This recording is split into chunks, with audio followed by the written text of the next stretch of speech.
My commitment is to ensure that we bring a government that will redirect, empower, and govern Nigeria in the way governance is expected all over the world. And based on that, I've always said consistently that the more you pull people out of poverty, the more you reduce the criminality that is in the country. And I've always argued that they are doing what they are doing because they could see the poverty in the country. In a country where those people are in government, are richer than entrepreneurs, you manufacture poverty. As a governor, I served a state for 8 years. And you can go to that state and see not one day did I ever borrow from any financial institution in Nigeria. And that I was not in any position or have never been invited by anybody to question about their missing money. The day I left office, I wasn't owing any contractor that have delivered this project. I wasn't owing any supplier that have delivered. I was not owing pension, gratuity, salary, or anybody. And I can say that in 3 banks in Nigeria, Access Bank, Fidelity Bank, and Diamond Bank, I left in each $50 million, over 10 billion naira for the state. I've never borrowed. I've served faithfully, and I left their money. We must be able to chase out those who, where they've passed, nobody can account of what they were given. Well, as governor, everybody knew what we did in community leadership. We were able to, using what we can call modern communication, using telephone and everything, to provide for every community a vigilante system that was working, provided them with vehicles, communication equipment, linking them to work with police. And you can go and see it. We are the only government that had every community was provided with pickup manpower that were paid directly by government. When I left office by only one measure of development as at that time was Millennium Development Goals. By United Nations and Nigeria federal government, which is party I don't belong, run by party I don't belong, I was number 1. I was number 1 in education. I was number 1 in health. I won the Bill Gates Prize. Federal government of Nigeria gave me the award for having the best road network in Nigeria. So, but that is aside. So saving money was in addition of excellent performance. You can go and verify. But that notwithstanding, what we are here to do today, I've said before, on the comment he made, do not vote for Peter Obi because I'm from the southeast, or because I'm an Igbo man, or because I'm a Christian, or because of any condition, or it's my turn. It's turn of Nigerian youth and women. It is nobody's turn. I want you to vote for Peter Obi because I'm qualified, because I'm competent, and I know what I can do to put this country out of the brink. The office of the president and the office of the vice president is not the same. There's a commander-in-chief. The button stops at somebody's desk. As president and commander-in-chief, the decision and the box stops on my desk. I will be responsible to Nigerians. Labour Party is in this election to win and serve Nigeria. Our voters were taking votes away from the traditional parties who have structures, which is structure of incompetence, structure of bad leadership, structure of criminality, looting of Nigeria, and bringing us to a level where we become a failed state. So we are saying to Nigerians, especially the younger ones, come, let's take back Nigeria and take it with people you can trust. Election, what we are selling is trust. of all these candidates, who will you trust that can manage this country and your resources well? What is weird is that you have 6 million people with guns outside, and you have less than that. That supports the need, one, for a complete review of your security architecture, starting with increasing the personnel. Police, to the best of my knowledge, is 320,000. For a country of 200 million, it's unacceptable. If you compare with Egypt, that's 100, they are 1 million. So let's increase that to at least 1 million. And then I support issue of local government, state, 3-level policing. Thereafter, the most important thing to stop and reduce that criminality is to start pulling those people out of poverty. The more you pull people out of poverty, the more you reduce criminality. Today, all over Nigeria, you have 35% unemployment. With your youth, who are in their productive age, we have 60% youth unemployment. Youth unemployment. You can't have that, and you have crisis. That's where the guns are domiciled. So you replace that with jobs. Replace it with employment. Replace it with entrepreneurship. You invest in your micro, small businesses where these youths are domiciled by supporting them, pulling them out of poverty. I've advocated that the goal of Nigeria in terms of physical access is the uncultivated land in the north. We can't have that huge land, and we have the level of poverty that we experience in the north. And I've given examples with so many countries of the world where things have worked differently. Niger State have 8 local governments, or about 7 or 8 local governments that is occupied by bandits. And they are living on 76.3 thousand square kilometers of land. It's unacceptable. Arable land that is fertile. When Netherlands, if you minus water, it's 33,000. And if you go there, their last year export of food was over 100 billion euros, which as at that time was about $120 billion. If Niger State can do just 2% of that, for the land space they have, 2.5 times their land, they will earn about $2.4 billion. Imagine what Niger State will be. Those local governments will not be taken over by bandits. Fact checkers, I hope you are checking. Yeah, we are just going to start with Mr. Peter Obi, who has just challenged us. Yeah, so his last claim, factual claim, was that the Egypt police force population is more than 1 million. About 1 million. You are actually correct. Okay. You are correct.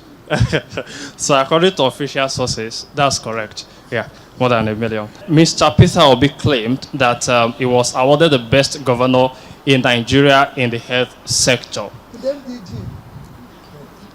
I didn't say MDG. No, that you actually didn't say MDG. Yeah. MDG. Okay, sorry. By Bill and Melinda Gates.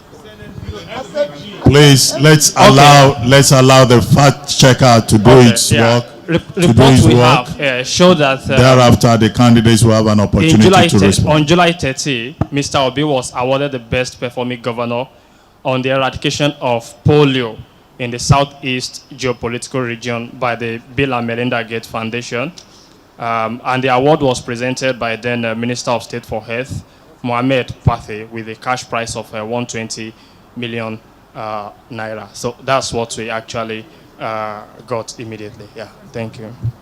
Mr. Peter Obi claimed that he was the first impeached governor to be reinstated by the judiciary. No, I said second. I said the second. I was here. Yeah.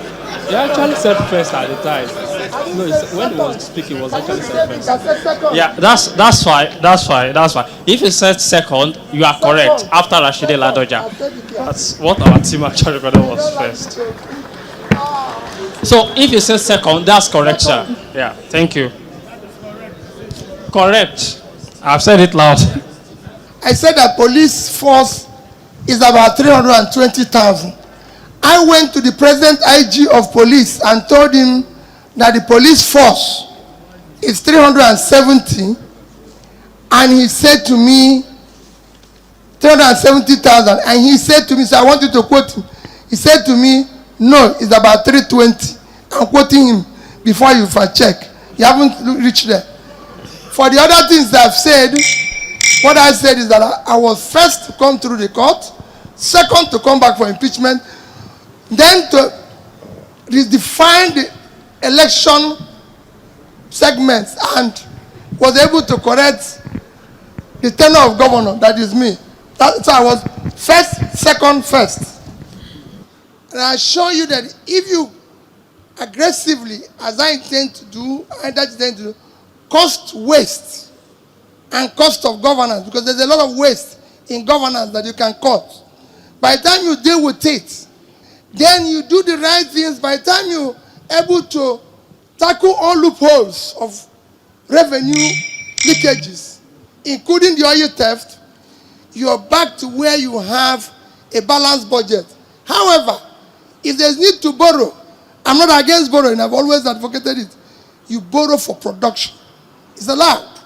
Every country of the world is owing, but you borrow, even those we're using, for example, like Singapore, everybody calls, is 120% of their GDP is in debt. So you borrow for production. If we borrow for production, then we would have been better off today, even servicing our debt. So I will do whatever it takes to ensure that we bring a balanced budget and strictly borrow for production, which will grow the economy and be able to pull people out of poverty. And I've maintained consistently, if you want to deal with corruption index measurement, which is a critical thing in Nigeria, is failing every day, you have to look at the candidates, the character, the integrity, the competence, everything about the candidate, and ask yourself a question. All of us are coming from somewhere. Where we passed, can we go there and verify? Somebody has been governor of a state. Let's start by appointment. How many of his relations was given appointment? Go to Anambra State. Nobody from my town was a commissioner. Nobody from my town was chief of staff or anybody. Go and check it in Anambra State. Go and check. There's no piece of land allocated directly or indirectly to me or any of my siblings. Go and check whether any of their money is missing. I've challenged those agencies. Go and check Anambra State money. If it's missing, hold me responsible. So that's where you start. So we are not going to go into, if a man says, I'm going to do this, like they said, if you can manage a penny, we will give you a naira to manage. So let's check the past. People who are saying that this and that, how was their part? I've passed through parts where shared corporations and everything. Go to there and see if any of them, there's a place where they will say, Peter Obi did this or that. Even in banking, I never lent money to any of the company I was involved. You must borrow money from somewhere else. And above all, I've borrowed money locally and internationally. I can say today that by the time I left England, I have the highest credit rating any English person can have. Based on that business today, I'm still being invited. So personally, I do not get involved in that. And I have a vice who I believe is that tries on the same thing. Both of us will fight corruption because it's critical, and we'll fight it head on, where we'll bring it to a minimal, if not entirely eliminate it. Because it starts from you. If you're not stealing, your family is not stealing, those around you, you can control them, you put it in check. So I'm saying to you, we will go in there and manage the resources of the state. We've done it somewhere, and we want to do it at the center. If you look at the first issue, which you mentioned, issue of solving the structural problem, it has to deal with the issue of whatever everybody says, issue of diversification of the economy. Let me put it on record. The Nigerian economy is well diversified. Oil, as the measure, contributes less than 10% of our GDP. But the problem is that it contributes about 50% of government revenue and about 80% of our foreign exchange earning. Our biggest contributor to our GDP today is agriculture. If you look at our about 180 trillion economy, agriculture contributes about 4 to 1 trillion, which is about 20-something% of that economy. So it is not, it's very diversified. Our trading is contributing over 15%. ICT is contributing over that. So what you need to do, the reason why we are not getting enough or it's not working is that as diversified as they are not productive. You need to increase the level of production. That is the problem. That's what I was talking about agriculture. You can have almost 60% of the arable land uncultivated, and you still, if you're able to invest on the other areas, your manufacturing today is about 9%, it should be about 15%. If you're able to invest in the land, invest in this, and they're able to contribute to export goods. Just imagine if you can feed yourself. We are 220 million. Imagine if you take 1,000 and you can feed yourself. You can move at an average of 1,000 a day. By 1 year, you would triple, you would at least get your contribution of agriculture to about 80 trillion. And that will change the dynamic. So it's a question of how do you ramp up your production. We want to move the country from consumption to production. It is critical when you do it. In terms of how many women serving in government, I keep saying you have to go to and check example. We have assured that women and youth will be the engine of our government. And that I have shown an example of how many women who have worked with me as governor. You go and check from deputy governor, chief of staff, commissioner for finance, commissioner for education, commissioner for local government. I can go on and on, are all women. So that is given. How many women that serve in government? Issue of being commander-in-chief without having a military experience.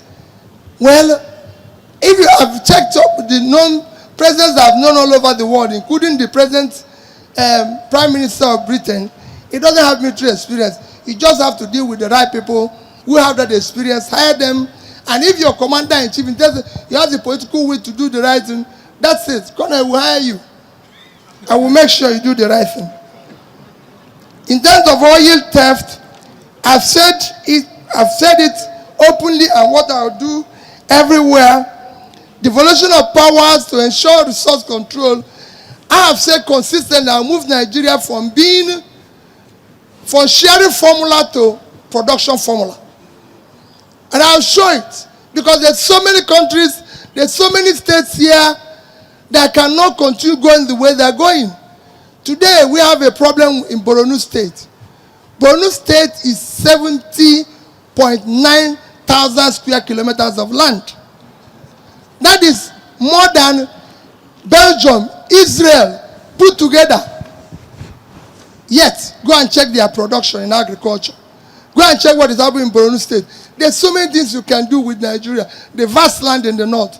So, devolution of power and resource control, we will deal with, and we'll deal with it aggressively and ensure. I'm not happy with what is happening in Niger Delta. It's unacceptable. Look at what they're going through. We've exploited their oil over the years. We need to fix it.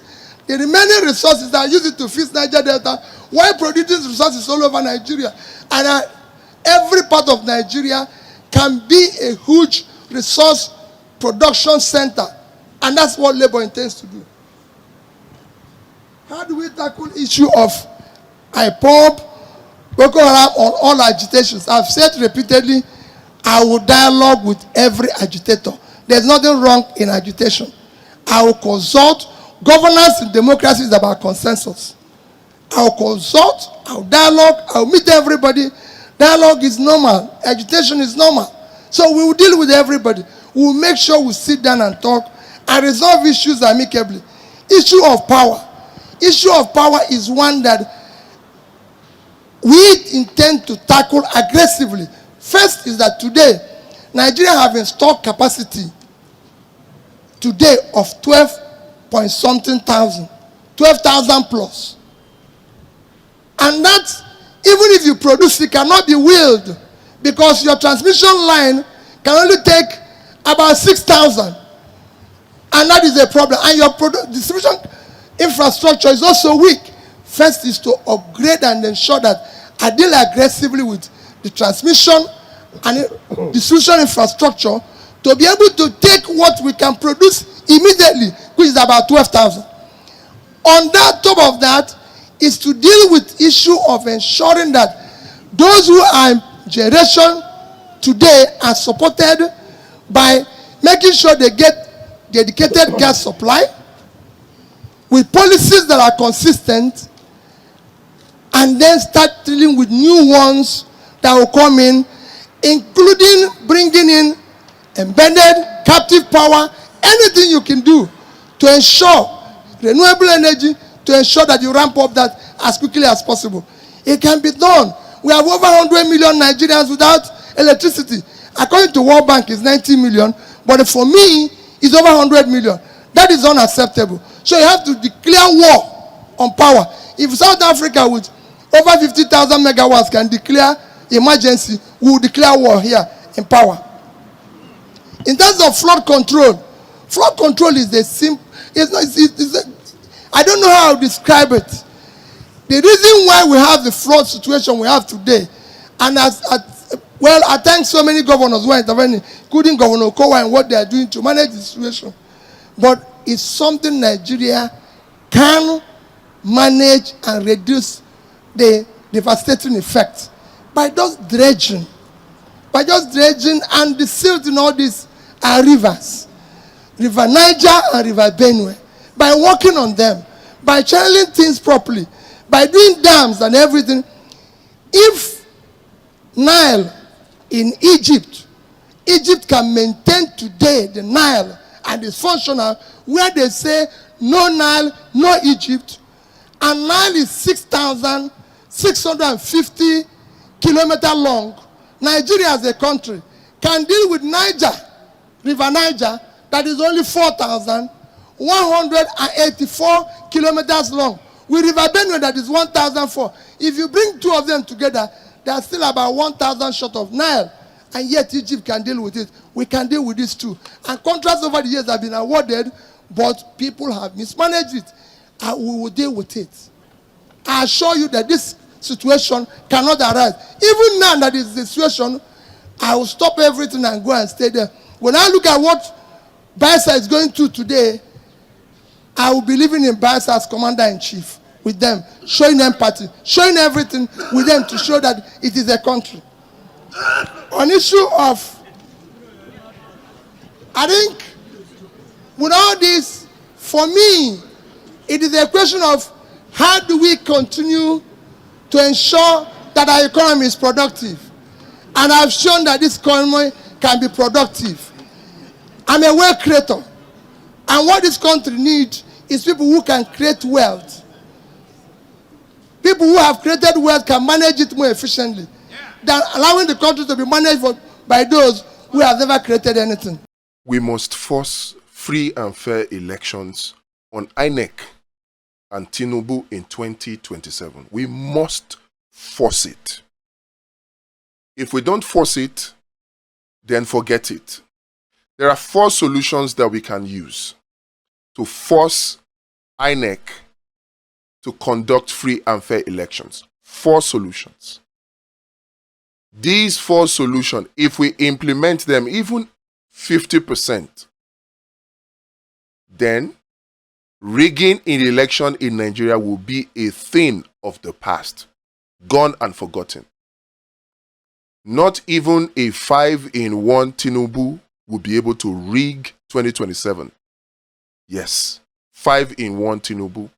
And I'm talking about Tinubu being the presidential candidate of the APC, Tinubu being the INEC chairman himself, Tinubu being the head of thugs and agberos, Tinubu being the head of the judiciary, and Tinubu being the head of the security agencies. These are the 5 elements that you need to successfully carry out rigging in Nigeria.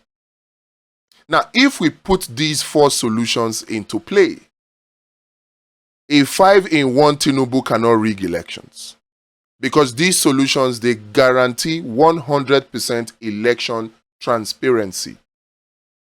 And that is a foundation for free and fair elections. Now there is the issue of, coalition.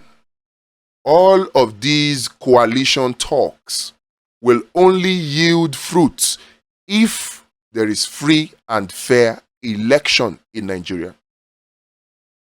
This is 2025, and we're talking about Tinubu, not 2015, and certainly not a Goodluck Jonathan.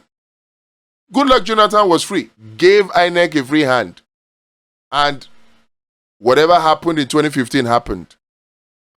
In 2025, as we build up to 2027, do you really and honestly think that a Tinubu will give INEC free hand to conduct free and fair elections?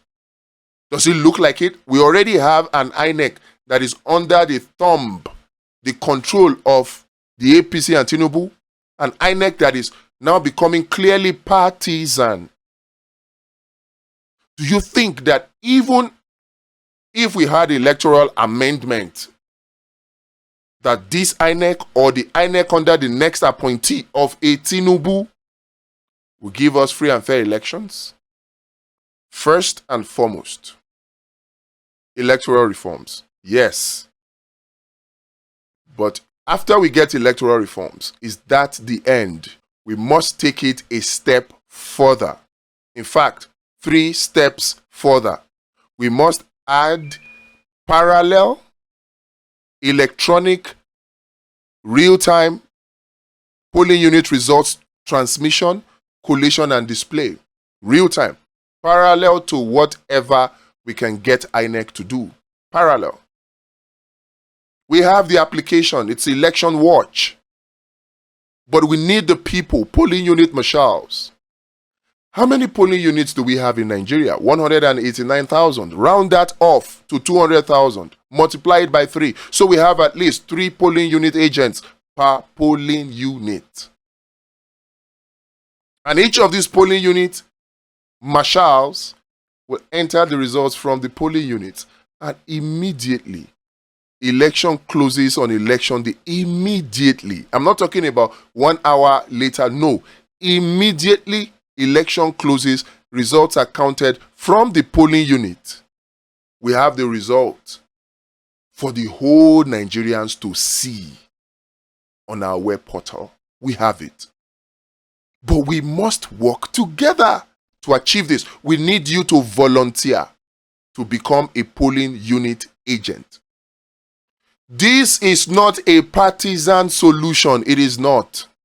This is not, oh, I am APC, I am PDP, I am ADC. No.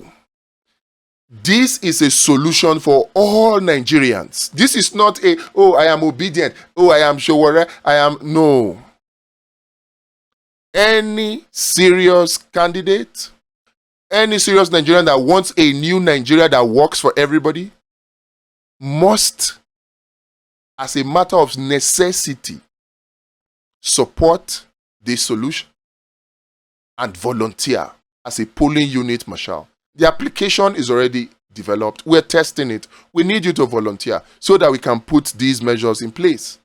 Like I said, if we have these 4 solutions in place, Election Watch being just one of them, it won't matter that Tinubu is 5-in-1. And if we don't have these solutions in place, it won't matter that Peter Obi, El-Rufai, Amechi form the biggest coalition. It won't matter because they will be rigged out.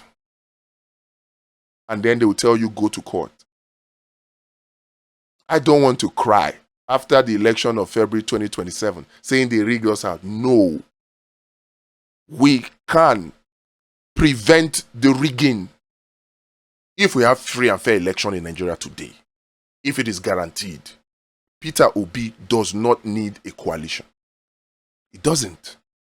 And that's why Tinubu is not planning to give you free and fair elections. The signs are there. But we can resist it and defeat whatever rigging arrangement they put in place. Join us to accomplish this task. The links are in the description.